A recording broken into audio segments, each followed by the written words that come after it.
नमस्कार, मैं हूं सोनी और आप देख रहे हैं एक्सप्रेस न्यूज भारत। जयपुर नगर निगम में 2 साल पूरे होने पर एक्सप्रेस न्यूज भारत की टीम ने वार्ड पार्षद सजना देवी गजराज के वार्ड 11 का दौरा किया और वहां की जनता से जाना कि 2 सालों में कितना काम किया गया।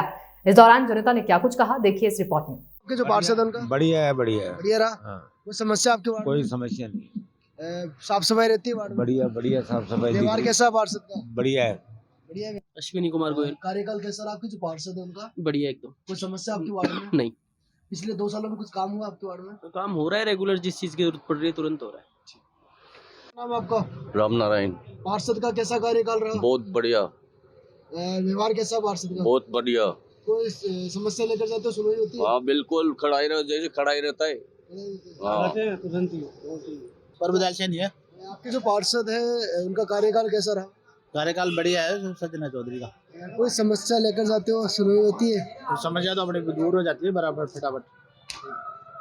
मेरा नाम है श्री राम कुमार। देखिए आपके जो पार्षद है सजना देवी, कार्यकाल कैसा रहा उनका? बहुत अच्छा है।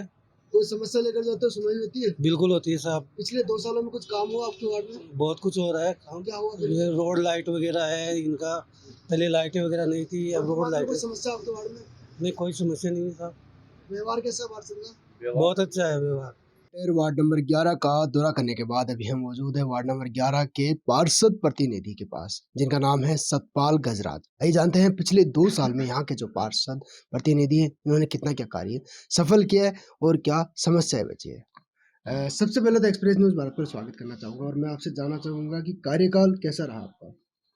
मैं आपके माध्यम से सबसे पहले तो जयपुर शहर वासियों को नव वर्ष की शुभकामनाएं देते हुए और मंगलमय जीवन की कामना करता हूं और जयपुर हरा भरा रहे, सुरक्षित रहे, सभी बीमारियों से दूर रहे, ऐसी मंगल कामना करता हूं। और मैं वार्ड नंबर 11 के प्रतिनिधि के तौर पे, पार्षद प्रतिनिधि के तौर पर आपके सामने हूं। मैंने अभी 2 वर्ष का कार्यकाल हमारा पूरा हुआ है। अभी तक हमें एक बार बजट जो निगम के द्वारा दिया गया है उसमें मैंने कुछ सड़क निर्माण, कुछ नालियों को निर्माण और कुछ लाइटिंग के संबंध में हाई मास्क लाइट भी लगवाई है मैंने 2 जगह। एक तो नगर निगम से लगवाई है और एक जेडीए से लगवाई है। हमारे क्षेत्र में कुछ हिस्सा तो अभी जयपुर विकास प्राधिकरण के द्वारा भी डेवलप है, परंतु कुछ हिस्सा अभी तक थोड़ा जिसे बदहाली तो नहीं कह सकते, लेकिन उसमें काफ़ी काम की गुंजाइश बाकी है। तो मेरी निगम के माध्यम से भी उस पर प्रयास जारी हैं, जेडीए के माध्यम से भी जारी हैं कि कुछ नवनिर्माण रोडों का भी हो। और हमारा वार्ड वैसे काफ़ी अच्छा और शिक्षित लोग इस क्षेत्र में रहते हैं। देखिए सतपाल जी, मैं आपसे जानना चाहूंगा कि 2 साल पहले आपके वार्ड में समस्याएं क्या थी? हमारे वार्ड में मूलतः समस्याएं ज़्यादा सफाई व्यवस्था को लेकर थी और रोशनी को लेकर थी। लाइटें हमारे क्षेत्र में जो अभी वार्ड नया परिसीमन 11 बना उसमें लाइटिंग की समस्या थोड़ी ज़्यादा थी, जिसे काफ़ी हद तक मैंने कोशिश की है, जिसमें 2 हाई मास्क भी लगी हैं, नई लाइटें भी। इस बार लाइटों का नगर निगम के द्वारा वितरण काफ़ी कम रहा है। कई बार कंपनियों की जो लाइटें लगी हुई हैं वो समय पे ठीक नहीं हो पाती। जैसे अभी वर्तमान में भी अपन बात करें तो कुछ कंपनियों की लाइटें ठीक नहीं हो पा रही हैं। उसका कारण निगम में बात होती है तो ये बताते हैं कि अभी पेमेंट नहीं हो पाया है। कितनी लाइटें लग चुकी है टोटल आपके? मेरे वार्ड में अभी 100+ लाइटें लग चुकी हैं। जी। देखिए हम बात करते हैं सड़क निर्माण को लेकर, कितना प्रतिशत सड़क निर्माण का कार्य हो चुका है आपके वार्ड में?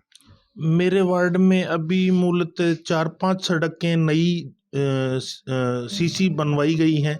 पिछले बजट में जो हमें पिछली बार 50 लाख का बजट दिया था, मैंने सारा पैसा सड़क निर्माण में ही लगाया। पिछले 2 सालों में शिक्षा या चिकित्सा क्षेत्र में कुछ काम हुआ हो आपके वार्ड में? देखिए हमारे वार्ड में शिक्षा के क्षेत्र को मैंने अग्रणी माना और हमारे क्षेत्र के जो विधायक प्रत्याशी रहे थे, जो जनसेवक भी हैं, प्रदेश कांग्रेस कमेटी में कोषाध्यक्ष भी हैं सीताराम अग्रवाल जी और आदरणीय बीडी कल्ला जी, मुख्यमंत्री महोदय, इनके सहयोग और आशीर्वाद से मेरे क्षेत्र में राजकीय सीनियर सेकेंडरी स्कूल था, उसे महात्मा गांधी स्कूल में कन्वर्ट किया और जन सहयोग से हमने कुछ कमरों का निर्माण भी भामाशाह के द्वारा उसमें किया है।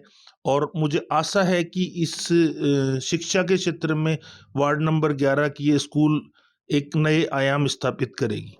आपके वार्ड में कई पार्क भी आते हैं, उनकी किस तरीके से देखभाल एवं रख-रखाव होता है?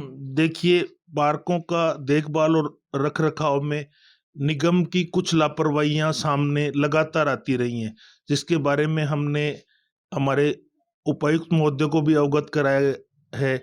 समय पर जो जिनके पास भी ठेकेदार हैं, उनसे हम लगातार फोन पे भी बात करते हैं, ये भी करते हैं, किंतु सफाई व्यवस्था वो ठीक नहीं रखते, तो हम निगम के लोगों से सफाई करवाते हैं, क्योंकि आमजन को किसी प्रकार की सुविधा प्रदान हो, कचरा नहीं मिले, वॉकिंग के समय उनको दिक्कत नहीं आए, इस वजह से कुछ इसमें अभी सुधार की काफ़ी आवश्यकता है। आपके वार्ड की बात करते हैं, क्या मुख्य समस्या है आपके वार्ड में?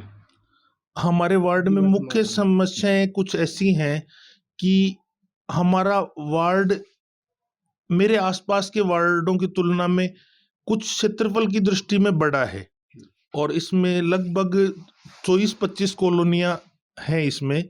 तो इसमें 4-5 कॉलोनियां ऐसी हैं जिनमें अभी सड़क निर्माण हो, या लाइटिंग के संबंध में कार्य हो, या बरसात के पानी की निकासी का काम हो। ये कुछ काम अभी पेंडिंग हैं, जिन्हें जल्द से जल्द करवाने के प्रयास लगातार सरकार से भी और निगम से भी हम कर रहे हैं। देखिए, आपके जो कार्यकाल है 3 साल और बचे हैं, फ्यूचर प्लानिंग क्या है एक आदर्श वार्ड बनाने को लेकर? मैं ये चाहता हूं कि वार्ड नंबर 11 मेरे आसपास के क्षेत्र का सबसे अच्छा और स्वस्थ और हर परेशानियों से मुक्त वार्ड हो। इसके सिलसिले में मैं जयपुर विकास प्राधिकरण से भी रोडों के निर्माण के लिए प्रयास कर रहा हूँ। सफाई व्यवस्था भी मैं उचित करने का प्रयास कर रहा हूँ। और जब से नई मुरलीपुरा जोन में नई कचरा संग्रहण प्रणाली आई है, उसके बाद में काफ़ी हद तक आप ये मानिए कि कचरा निस्तारण अच्छे से डोर टू डोर हो रहा है। इसके बारे में आप वार्ड स्तर पे भी पता कर सकते हैं और आमजन से भी मिल सकते हैं। देखिए, आपकी जो वार्ड की जनता है, उस वार्ड की जनता से क्या अपील करना चाहोगे, खासतौर से साफ सफाई को लेकर? इस तरीके से कोई अपील हो आपकी? मैं वार्ड की जनता से अपील यही करूंगा कि मेरा वार्ड मेरा परिवार है, और मेरे वार्ड के लोग काफ़ी शिक्षित, पढ़े लिखे और अच्छे भी हैं, और बेसिकली ज़्यादा लोग शेखावटी क्षेत्र से ही आते हैं।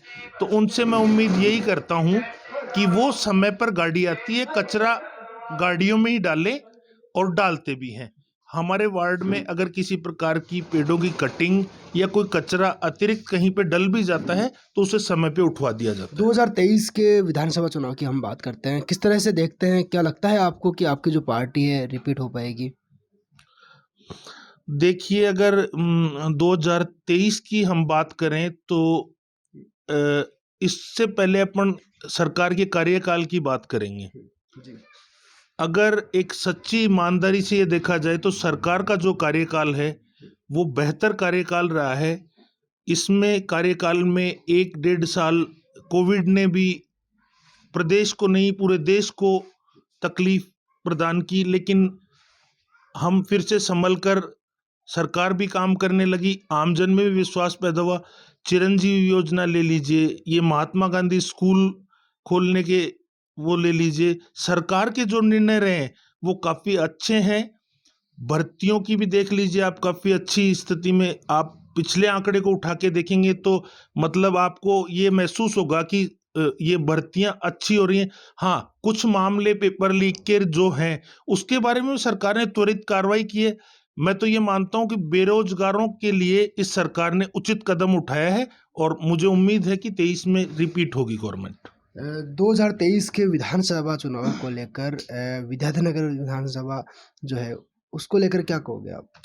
देखिए, विद्याधर नगर विधानसभा को लेकर मैं ये कह सकता हूं कि जब से विद्याधर नगर विधानसभा का निर्माण हुआ है, ये नई परिवर्तित सीट हुई है। इससे पहले ये हिस्सा बनी पार्क विधानसभा क्षेत्र को हुआ करता था। तीसरी बार इस क्षेत्र से नरपत सिंह राजवी जी विधायक बने हैं, लेकिन आप किसी भी क्षेत्र में जाके देखें, कभी भी उन्होंने किसी काम को लेकर दिलचस्पी नहीं ली है। ये जयपुर शहर का हिस्सा होते हुए भी अपने आप में पिछड़ा क्षेत्र, इसमें काफी एरिया पड़ता है, लेकिन कभी उन्होंने सुध नहीं ली। पानी की ले लो, चिकित्सा की ले लो, शिक्षा की ले लो। मैंने देखा है कि आदरणीय सीताराम जी ने शिक्षा के क्षेत्र में, चिकित्सा के क्षेत्र में और पेयजल के संबंध में जितना काम कराया है शायद ही किसी अन्य जनप्रतिनिधि ने करवाया हो, इतना मैं फक्र से कह सकता हूँ। देखिए, हम बात करते हैं पूरे देश भर की। देश भर में भारत जोड़ो यात्रा चल रही है, उसको किस तरह से देखते हैं आप? देखिए, मैं तो ये इतना ही कहूँगा कि आदरणीय राहुल गांधी जी ने जिस प्रकार से एक छोर से दूसरे छोर के बीच में जाकर, जनता के बीच में जाकर, आम जन के मुद्दों के लिए, जिसमें बेरोजगारी भी है, महंगाई भी है, और जिस प्रकार से नफरत हिंसा का माहौल है, उस दर्द को उन्होंने स्वयं छूकर देखने की कोशिश की है। मैं स्वागत करूंगा कि ऐसे नेता को जनता के बीच में जाकर और आम जन से मिलना चाहिए, और इससे निश्चित तौर पे कांग्रेस पार्टी को भी लाभ होगा और आने वाले वक्त में अच्छी ही स्थिति आएगी। देखिए, ये थे हमारे साथ सतपाल गुर्जर, वार्ड नंबर 11 से, जो